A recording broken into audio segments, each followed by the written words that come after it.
Então, dando continuidade aqui, vamos chamar a segunda palestra, a Leme Inteligência Forense, falando sobre busca de ativos e seus desafios. Os palestrantes são Valdo Silveira, co-founder e CEO da Leme Inteligência Forense, e Tiago Ferreira Marques, advogado atuando em escritórios e instituições financeiras. Uma salva de palmas para eles, por favor. Bom dia, pessoal. É um prazer estar aqui falando com vocês. A gente tem um tempo hoje um pouquinho curto para falar sobre busca de ativos, que é um tema complexo e é um desafio hoje no mundo jurídico, né? De antemão, já quero agradecer aqui a presença do Dr. Tiago, que é nosso cliente, utiliza a nossa ferramenta no dia a dia, e vou passar a palavra para ele aí, para que ele possa se apresentar também e dar início ao nosso tema. Bom dia, pessoal, tudo bem? Bom dia. Pessoal, eu me chamo Tiago, né, sou cliente da Leme já há um bom tempo, né, sou advogado, já trabalhei em algumas instituições financeiras, trabalho atualmente em uma, que está meu LinkedIn aqui em cima, tá? Pelo QR Code. Sou mestrando em Direito Empresarial pela PUC, em São Paulo. Tenho minha especialidade nessa área de recuperação de crédito, de ativos, já por em torno de uns 15 anos, né? Então, já enfrentamos muitos problemas, né, Valdo, juntos? Bastante. Né? Já enfrentamos muitas coisas e hoje a gente trouxe aqui alguns casos práticos, né, do nosso dia a dia. Eu, como cliente da Leme, né, trabalhando numa instituição financeira, e os nossos desafios, né, para tentar recuperar, né, os créditos aí no mercado, né, de devedores contumaz, né, que hoje em dia eles acabam se especializando. Então, são devedores profissionais hoje em dia, né? Então, a gente não pode ficar só dependendo, né, das ferramentas que estão à disposição do Poder Judiciário, tá? Bom, fizemos uma pesquisa recentemente pelo Conselho Nacional de Justiça, e hoje a gente tem aproximadamente 77 milhões de processos em aberto, né? E desses 77 milhões, 53% equivale à execução, né? Então, a gente vê o tempo que isso demora dentro do Poder Judiciário, né? Um processo de conhecimento, né, da sua fase inicial, de distribuição, julgamento, enfim, dura em torno de 3 anos, uma média, segundo esses estudos. Estou falando da Justiça Estadual, tá? E a execução, isso já com cumprimento de sentença, ou mesmo uma execução de um título extrajudicial, né, demora em torno de 6 anos.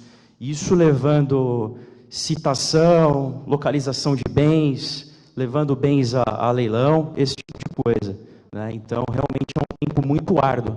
Sendo que nesse meio do caminho a gente encontra também a famosa prescrição intercorrente, né, que deixa aí os credores a ver navios, né, porque às vezes o advogado, o escritório, né, deixa o processo ali tocando, desanima porque não encontram bens, né, e o processo cai naquela vala comum da prescrição.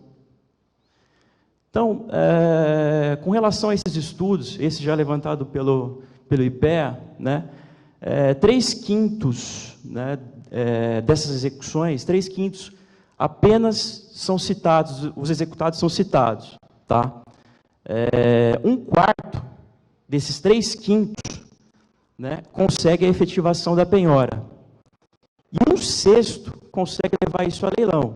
Tá? Só que aqui ainda faltou um gráfico aqui, porque a gente leva o imóvel a leilão, quando leva o imóvel a leilão, imóvel, veículo, seja lá o que for, algum bem, podem aparecer os credores preferenciais no meio do caminho, que aí você encontra, né, os trabalhistas, os credores fiscais, tributários, enfim, que acaba, às vezes, todo esse esforço que a gente chega, né, até o final do processo, às vezes é em vão, né? Então, pela demora, e inefetividade também, né, da jurisdicional, né? Então, de fato, né, esses números aqui, eles assustam, né?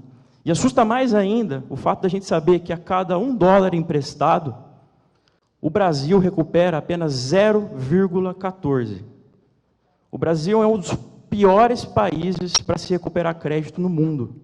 A média mundial de recuperação a cada $1 é de 0,34. O país, evidentemente, um país pequeno, mas grande potência mundial, que mais recupera crédito por conta de sistemas, é o Japão, com 95% de efetividade. A gente está próximo, tá, de Madagascar, né? Tudo bem, país pequeno, pobre, mas isso não pode acontecer, né?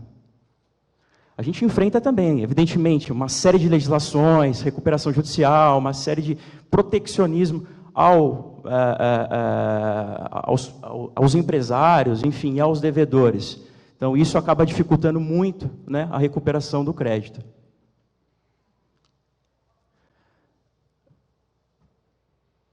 Exato.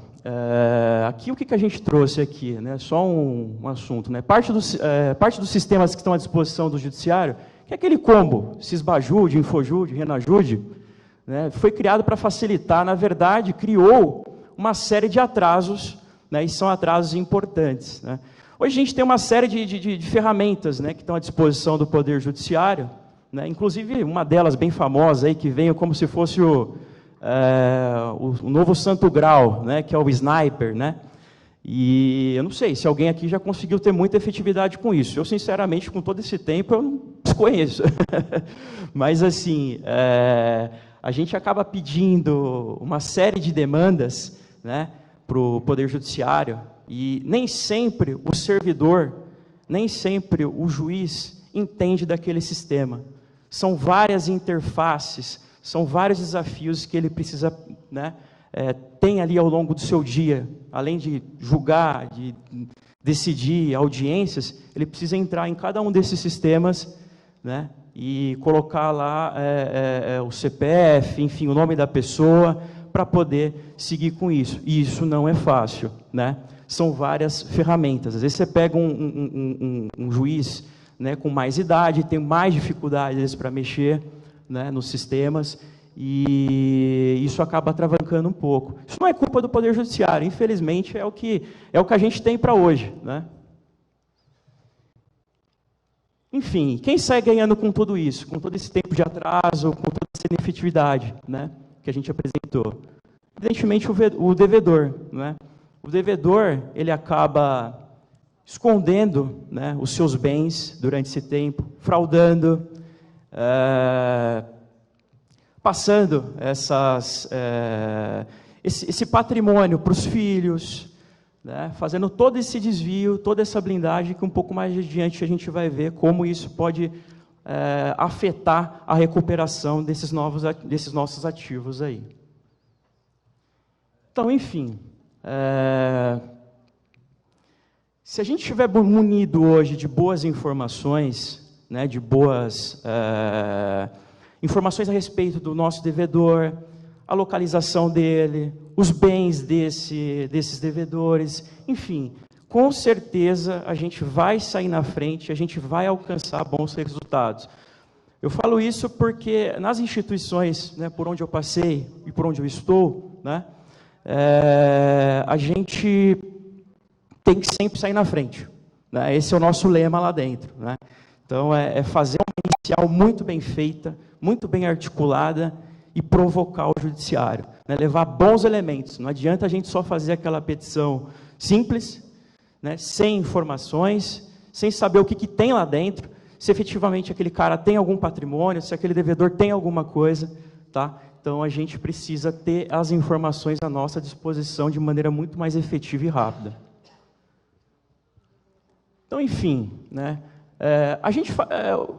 enfim, pela conversa que eu tive com alguns amigos, né, isso até no passado, antes de conhecer a Leme, a gente fazia essas buscas de maneira manual, são buscas extrajudiciais. Então, é você entrar lá no Google, digitar o nome da empresa, o nome do devedor, entrar no próprio site do INCRA, colocar lá o CPF para ver se localiza algum imóvel rural, Arisp, Anoreg, enfim, todos esses caminhos que, né, boa parte dos amigos aqui devem conhecer, né? Então, isso toma muito tempo, né? Leva muito tempo, então, a dificuldade imensa, a dificuldade de erros absurda. Então, se você não tem uma sistemática, né, uma ordem, um estudo, um racional para isso, uma ferramenta adequada, você acaba se perdendo. Se você se perder, você perde tempo. Se você perder tempo, perde dinheiro. Então, o que tem aqui? Aqui, se a gente tem uma estrutura que trouxe aqui, a falta de metodologia, como eu disse, a dificuldade de lidar com estruturas complexas, o grande volume de informações, enfim, é tudo isso que a Leme hoje, né, proporciona e traz, né, uma das ferramentas que tem essa inteligência, né, de mineração de dados muito efetiva. Aqui eu trouxe, né, um exemplo de uma linha do tempo, né, de como que nós estudamos para poder alcançar um patrimônio de um devedor. Isso aqui, para quem é do meio de recuperação de crédito, né, isso aqui deve ser um pouco comum, né, mas nós temos aqui, né, essa timeline, e aqui contextualiza toda a história até a execução frustrada. Então, a gente tem um sócio, obtém o crédito num determinado credor, abertura, nesse meio tempo, durante o financiamento, o período do endividamento dele, ele abre uma holding familiar, coloca os filhos ali dentro, enfim, integraliza o patrimônio, né, social dele, patrimônio dentro do capital social, né, adquire alguns imóveis, vende veículos, né, abertura de empresa com, enfim, com o mesmo ramo de atividade, empresas em nome de laranjas, e começa a fazer o quê? A dilapidação desses patrimônios, começa a alienar esses bens que ele tem aí. E é muito comum hoje em dia. Logo na sequência ele pede o quê? A recuperação judicial. Aí acabou, né? Acabou para alguns credores porque nesse meio tempo as operações às vezes não têm aí um lastro aí de fiadores ou avalistas, né? Então acaba entrando naquele limbo da classe dos quirografários, tem uma dificuldade imensa e vai ter que ficar adestrito ao plano, né? O plano com grandes deságios, né? Enfim, e a execução fica ali, né? Fica ali, frustrada, né? Sem nenhuma utilidade. Enfim, com essas ferramentas e com todo o poderio, né, com todo esse arsenal de informações, fica muito mais fácil a gente conseguir demonstrar algum tipo de fraude, como aconteceu, ele blindou todo o patrimônio durante esse tempo, tá? Então dá para demonstrar isso para o juiz, através do quê? Eventual sucessão empresarial, fraude à execução, fraude contra credores, incidente de desconsideração de personalidade jurídica, fazendo todo esse desenho, né?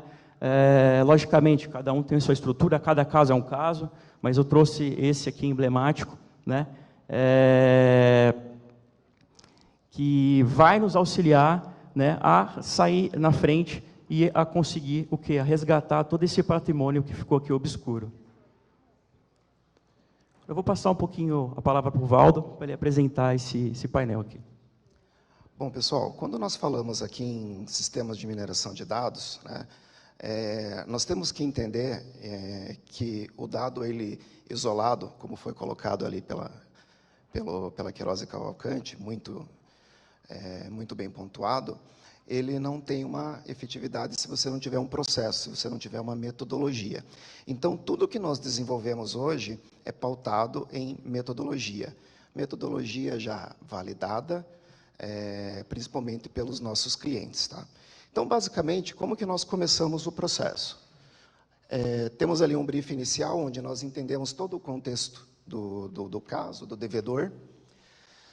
Tendo esse contexto, né, nós fazemos uma identificação qualificada dos targets, né, como que a gente faz esse processo? Eu preciso entender o devedor principal, a avalista, e também ter uma boa visão das pessoas relacionadas. Porque quando nós estamos nessa fase do processo, dificilmente o patrimônio vai estar no devedor principal. Tá? Depois disso, nós iniciamos as coletas iniciais, ou seja, uma série de banco de dados públicos e privados, que vão trazer informações estruturadas e uma série de indícios, né, sobre o devedor e sobre as pessoas que estão relacionadas a esse devedor e ao processo. Passando a coleta de dados, nós iniciamos uma análise. A partir disso, nós já conseguimos coletar alguns indicadores. Potencial de patrimônio, né? Então, quanto que esse devedor tem de patrimônio, potencial de passivo, isso é muito importante, e também a estrutura hierárquica dos passivos, né? Como o doutor Tiago colocou aqui, trabalhista, tributário. Passado isso, nós já vamos também analisar, junto com os indicadores financeiros, indicadores operacionais. Né? A empresa realmente está operando, né? Ela está operando no CNPJ principal, ela tem uma estrutura espelho, como que ela está se organizando pós-endividamento. Temos uma análise preliminar, aqui já começa a parte do analista, ou seja, o nosso objetivo como empresa é empoderar o credor, empoderar o advogado, né? Mas nunca esses dados e essas informações estruturadas vai substituir a sensibilidade do analista, né? Então, a partir desse momento em que temos as análises preliminares, cruzando todos os dados, nós temos condições de ter um pouco mais de inteligência forense, né? Então, quando a gente fala em inteligência forense, é um cruzamento de dados para entender, tentar chegar até uma empresa que não estava no alvo, tentar ver como que foi toda a mutação do patrimônio na linha do tempo. A linha do tempo, pessoal, é uma ferramenta extremamente importante. Por quê? Quando eu faço uma análise isolada, eu estou tirando uma foto, tá? É o nosso professor Turbay que fala bastante isso, né? Quando a gente faz toda essa estrutura na linha do tempo, eu estou tendo um filme do processo, eu estou tendo um filme do devedor. Isso faz toda a diferença. Posterior, daí nós temos toda a consolidação das informações, ou seja, um relatório completo com uma análise SWOT.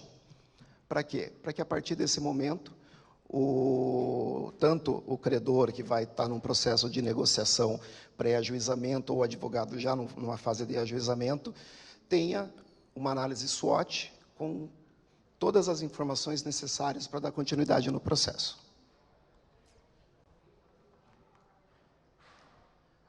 Bom, vamos aproveitar para a gente tentar trazer alguns casos práticos aqui. Tiago, eu brinco que lá na Leme tudo tem que ser medido, né? E aí eu queria entender com você o seguinte, principalmente em um único cliente que a gente começou um processo anterior à utilização de tecnologia, e esse processo ele teve um êxito. Durante esse tempo, vocês conseguiram ter o controle de algumas métricas? Se sim, melhoraram? E quais são essas métricas?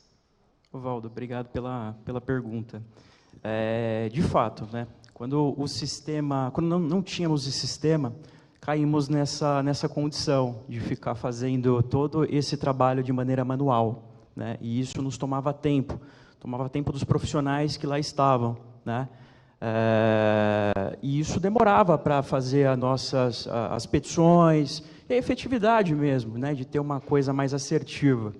Então, o número foi muito gritante quando, né, a ferramenta entrou.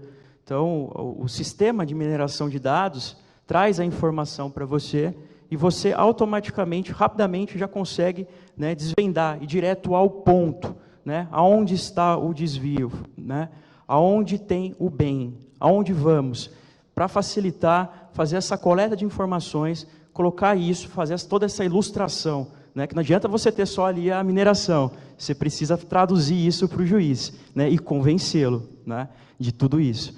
E isso trouxe, Valdo, uma grande perspectiva assim, no princípio, né, o banco falou, pô, será que vamos, não vamos?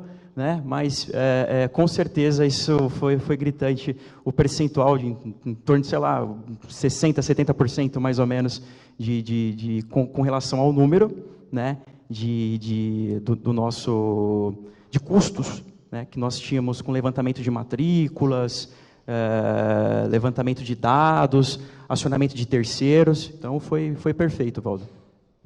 Bacana. E do ponto de vista de êxito nas negociações de vocês, foi possível mensurar também? Sim, Valdo.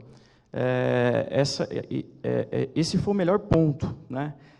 da ferramenta, na minha opinião, porque com todo o ensaio que a gente fez, né, nas petições, enfim, nos IDPJs, créditos vencidos, mais de 5, 10 anos, né, 15 anos. Então, a gente conseguiu trazer, né, esses clientes por meio de uma ação, às vezes, um arresto cautelar, por exemplo, para a mesa, né, antes mesmo de uma eventual citação, né, a gente conseguiu trazer, convocá-los para a mesa de negociação, que é o que o banco quer, que é o que o cliente quer, né? E você conseguir um bloqueio, se esbajude na largada, né, um arresto, é fundamental. Isso, com certeza, vai fazer o cliente, o devedor espernear, né, no meu caso, o cliente. Maravilha. Bom, e com relação ao time, né, porque você ter a ferramenta e... Posso só a última? Você ter a ferramenta e você não ter um time qualificado ou o time não utilizar ela de forma estruturada, como que foi a adaptação do time com relação à utilização de tecnologia e em quanto tempo isso começou a performar? Tá. Nós tivemos um ensaio com vocês, né? Todo o trabalho, todo o ensinamento, né, pelos profissionais. Então, foi muito rápido, a plataforma é muito intuitiva, né? Você entra, imputa os dados, sai o dossiê, né? Se você precisa de mais algum apoio ou suporte também é imediato. Então, foi muito tranquilo. Então, aprendizado, até mesmo eu que não tenho muito contato assim, com tecnologia. Então, foi muito proveitoso, Osvaldo. Obrigado, viu? Ok, obrigado, pessoal. Olha, eu que quero agradecer. Salve, obrigado. Por favor.